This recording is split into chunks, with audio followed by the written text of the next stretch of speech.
Hello friends. सो जैसा कि मैं आपको बताना चाहता हूँ, कल जो हमारा टॉपिक स्टार्ट हुआ था वो थी यूनिट 3 लेवल 3 की conditional maintenance and safety measures. तो उसमें कल हमने सेशन 1 जो किया था वो किया testing of optical fibre cables. ठीक है, तो आज का जो हमारा सेशन है वो सेशन 2 है, जो कि है carrying out splicing in optical fibres, कि स्प्लाइसिंग क्या होता है और किस तरह से हम करते हैं। ठीक है, सो अभी मैं आपको बताना चाहता हूँ कि स्प्लाइसिंग क्या होता है। Splicing is a process of connecting two fibre cables permanently.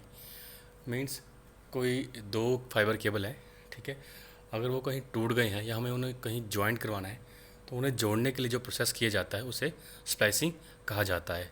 ठीक है, कई बार ये परमानेंट होता है, कई बार ये सेमी परमानेंट होता है। ठीक है, तो यहीं पे आप पॉइंट्स चेक कर सकते हैं। It joints two broken fibres, it connect some of the cores straight through a patch cabinet. कई बार क्या होता है कि कैबिनेट के साथ अटैच करने के लिए फाइबर को जोड़ना पड़ता है, ठीक है, और या फिर दो ब्रोकर फाइबर्स को जोड़ना पड़ता है, ठीक है, या फिर कोई केबल रन कहीं से कनेक्शन जा रहा है और बीच रास्ते में वो टूट चुकी है, या फिर हमें एक्सटेंड करना है लॉन्ग डिस्टेंस के लिए, तो उसके लिए हमें स्प्लाइसिंग करनी पड़ती है। ठीक है, सो स्प्लाइसिंग करने के लिए एक हमें सही लोकेशन चाहिए। ठीक है, और कैच स्प्लाइसिंग हमें लगेगी उस चीज़ को, उस प्रोसेस करने के लिए, तो वो चीज़ हमें देखनी पड़ेगी। ठीक है, सो उसके बाद आपको बताना चाहता हूँ कि हमारे पास जो स्प्लाइसिंग है वो दो तरह की होती है। एक है मैकेनिकल स्प्लाइसिंग, एक है fusion splicing. So mechanical splicing क्या होती है कि जो दो फाइबर एंड्स हैं उनको टेम्परेरली अगर ज्वाइन करना हो तो हम कौन सी स्प्लाइसिंग करेंगे? Mechanical splicing. ठीक है, इसमें कि क्या है, commonly it is performed when the fast restoration of the fibre cut is needed. कि मतलब कि तब है जब हमें कोई फॉल्ट है या फिर कहीं कट लग गया है और बहुत ही जल्दी एमरजेंसी वो काम कंप्लीट करना है, उस वक्त हम क्या करेंगे? Mechanical splicing. ठीक है, इसमें क्या है, two fibre optics cables are precisely aligned together with the use of alignment devices and index matching gel of a similar radio frequency, covering the possible air gaps and allowing the light travel from one fiber to another with the least loss of reflection। तो यहाँ पे क्या कहा गया है कि दो fibre ends को हमने जोड़ना है, ठीक है, जिनका रिफ्रेंट जिससे हम जोड़ेंगे किसके साथ? एक जेल के साथ, एक जेल लगाएंगे उनके ऊपर, ठीक है, और उन दोनों फाइबर को जो अलाइन कर देंगे, इकट्ठा सीधा करेंगे, उसके ऊपर जेल लगाएंगे, ठीक है, और वो जो जेल होगी उसकी रेडियो फ्रिक्वेंसी सेम होगी, ताकि फाइबर्स अच्छे से जॉइंट हो जाए और वहाँ से कोई भी जो लाइट बीच में से पास हो रही है वो बिल्कुल भी ख़राब ना हो। ठीक है, मतलब कि बाहर ना निकले। तो ये है जो ब्लॉक डायग्राम मैकेनिकल स्प्लाइसिंग का, जिसमें आप देख रहे हैं दो फाइबर्स हैं, ठीक है, बीच में कैपिलरी ट्यूब लगाइए ताकि वो फाइबर सीधे रहें, हिले ना। ठीक है, और जो इंडेक्स मैचिंग जेल है ये सेम रेडियो फ्रिक्वेंसी की है, ताकि जो फाइबर्स जो एंड है वो इकट्ठे मिल जाएं, ठीक है, और जो लाइट है वो वहाँ से सीधी दोनों फाइबर्स के बीच में से आर पार हो जाए। ठीक है, मतलब बाहर ना निकले। ठीक है, तो इस प्रोसेस को करने के लिए अभी मैं आपको पॉइंट्स स्टेप बताता हूँ। सो जो फर्स्ट स्टेप हम जो करेंगे, क्या करेंगे, strip back fibre buffer and coating 1.5 inches from the fibre tip, clean stripped fibre with isopropyl alcohol and lint free wipe. तो हम क्या करेंगे, जो फाइबर एंड्स हैं उन्हें पहले साफ़ करेंगे, किससे? अल्कोहल के साथ। ठीक है, और जो फाइबर है उसको हम कट करेंगे 14 mm की लेंथ के साथ। ठीक है, और उसको हम साफ़ कर देंगे। So insert first fibre tip midway into the V groove of the splice core, insert the second fibre tip into the splice core until it butts up against the first fibre.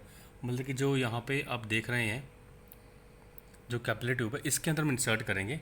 ठीक है, ये जो कच, ये तो जो हम बता रहा हूँ मैं, ये तो एक कैपिलरी ट्यूब है। कई बार क्या होता है वी ग्रुप होती है, वी शेप में होती है, जिसमें दोनों, जैसे एक वी विक्ट्री वाला वी होता है, तो दोनों एंड्स के, वी के दोनों एंड से हम फाइबर को ऊपर से डालते हैं, और नीचे क्या होती है, एक जेल होती है, ठीक है, जिसका रिफ्रैक्टिव इंडेक्स सेम होता है, और ताकि वो अच्छे से मैच हो जाए। ठीक है, तो यहाँ पे हमने दोनों एंड्स इकट्ठे करने, ज्वाइन करने हैं, और बीच में जेल होगी, और अलाइन करने के बाद कुछ हीटिंग प्रोसेस दिया जाता है, जिससे कि क्या होता है, ये जुड़ जाते हैं फाइबर एंड्स। ठीक है, तो यही है वो फाइबर डायग्राम, आप देख लीजिए कैसे दो फाइबर्स को एक फेरोल के बीच में डाल इंसर्ट कर देते हैं। ठीक ठीक है। यहाँ पे जो देखो बीच में लिखा हुआ है पॉलिश्ड फाइबर एंड्स, कि जो एंड्स हैं वो बिल्कुल पॉलिश हो, साफ़ हो, इसलिए हम अल्कोहल वाइप से इसको साफ़ करते हैं ताकि कोई एंड्स, कोई कण, कोई स्टोन, कुछ भी ऐसा कण ना हो बीच में जिससे कि वो ढंग से जुड़े ना, क्योंकि अगर वो ढंग से जुड़े नहीं, कुछ भी बीच में कोई डस्ट पार्टिकल रह गया तो लाइट अच्छे से वहाँ से पास नहीं करेगी, ठीक है, समझ गए ना आप। तो मतलब कि रिफ्लेक्शन नहीं होगी लाइट्स की, समझ गए आप, तो वो चीज़ ना हो, ठीक है। तो ऐसे ही हम एक मेथड करते हैं, इसी स्प्लाइसिंग के बाद हमारी मैकेनिकल स्प्लाइसिंग सही हुई कि नहीं हुई उसे हम बोलते हैं VFL, virtual visual fault locator, ठीक है। तो इसमें क्या करते हैं हम, light from the VFL is applied on the fibre and the if the fibre is illuminating then it means the two fibre ends are mated properly.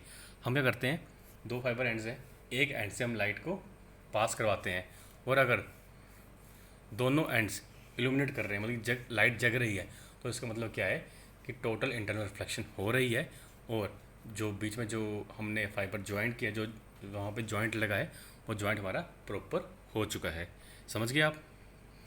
तो ये हो गई मैकेनिकल स्प्लाइसिंग, और उसकी होगी हमने टेस्टिंग कर ली VFL के साथ। उसके बाद हमारी आई है फ्यूज़न स्प्लाइसिंग, ठीक है। फ्यूज़न स्प्लाइसिंग में हम क्या करते हैं, two fibre are pushed together after being heated to create a continuous optical path. मतलब कि क्या है, वही सेम प्रोसेस है, लेकिन हम यहाँ पे क्या करते हैं, एक हीटिंग प्रोसेस यूज़ करते हैं, हम उन्हें गर्म करते हैं, ठीक है, एक आर्क के साथ, ठीक है। तो एक वीडियो भी इसके साथ लिंक में नीचे होगी जिसमें आप देख सकते हैं कि कैसे हम दो फाइबर एंड्स को कनेक्ट करते हैं एक फ्यूज़न फाइबर की मशीन में, ठीक है। तो यही है प्रोसेस, दो फाइबर बीच में इलेक्ट्रिक आर्क है, उनको ज्वाइन करते हैं, और आर्क क्या करती है, उन्हें हीटिंग प्रोसेस चाहता है उससे, जिससे कि वो एंड्स जुड़ जाते हैं, ठीक है। तो ये है सारे इसके टूल्स, उसके लिए हमें क्या करना पड़ता है।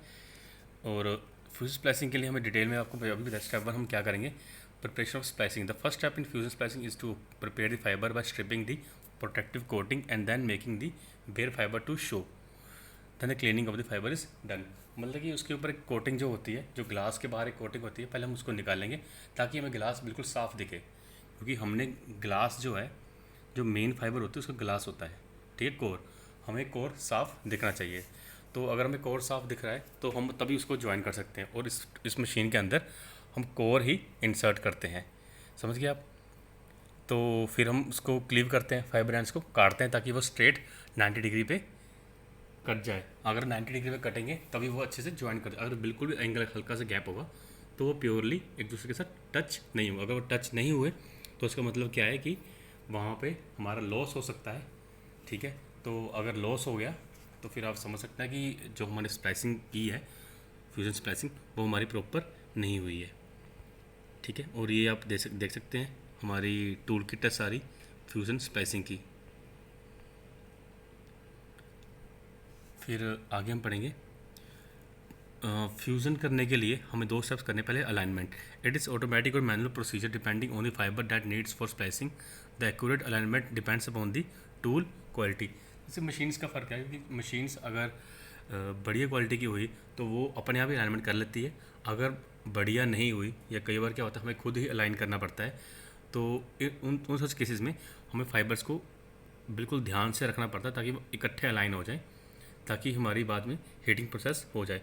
अगर हमारी अलाइनमेंट अच्छी हो जाती है, ठीक है, तो हम वहाँ पे अलाइन कर देते हैं, उसके बाद हम आर्क को बंद कर देते हैं। उस आर्क से क्या होता है, एक हीटिंग प्रोसेस शुरू हो जाता है, जिससे कि वो जो एंड्स है वो मेल्ट हो के जॉइंट हो जाते हैं, ठीक है, वो मेल्ट करके जॉइंट हो जाते हैं, और इसे हम बोलते हैं परमानेंट स्प्लाइसिंग, ठीक है।